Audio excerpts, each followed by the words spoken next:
Você já parou para pensar no quanto o mundo mudou de 1860 para cá? Quando Kardec lançou o Livro dos Espíritos em Paris, o mundo era outro, a sociedade era outra, a ciência era outra.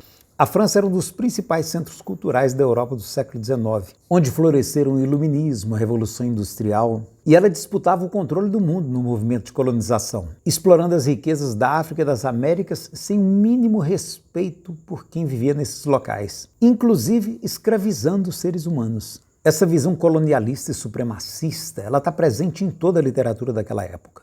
E será que isso afetou também a obra de Kardec? É óbvio que sim. E não havia como ser diferente. Só que isso não é um problema, nem com relação a Kardec, nem com relação a qualquer outro autor daquela época, desde que percebido, contextualizado e corrigido. Um exemplo, a espiritualidade dos outros povos era considerada pelos antropólogos europeus como formas primitivas de religião. Espiritualidades da Índia, da China, da África eram classificadas como politeístas, em contraposição ao monoteísmo cristão, que se via como uma religião superior.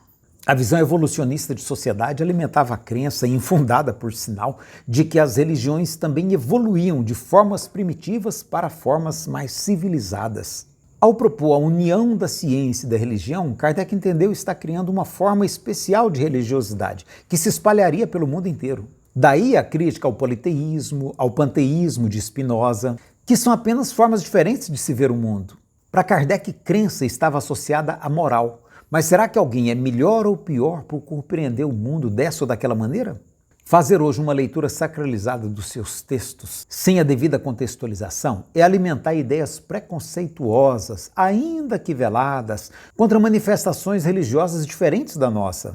Acreditar que os livros de Kardec não podem conter erros porque vieram de espíritos superiores, porque a obra dele foi supervisionada por Jesus, é se afastar do princípio da fé raciocinada. Todas as religiões são manifestações culturais. Por que isso não valeria também para o espiritismo? Por que a nossa visão de mundo seria uma revelação espiritual superior às demais? Essa ideia até podia fazer algum sentido no século XIX, mas ela não faz o menor sentido atualmente. Nesse aniversário do Livro dos Espíritos, é importante a gente entender que o mundo mudou, a sociedade mudou, a ciência mudou muito nesses últimos 160 anos. E para Kardec, o espiritismo evoluiria junto com a ciência.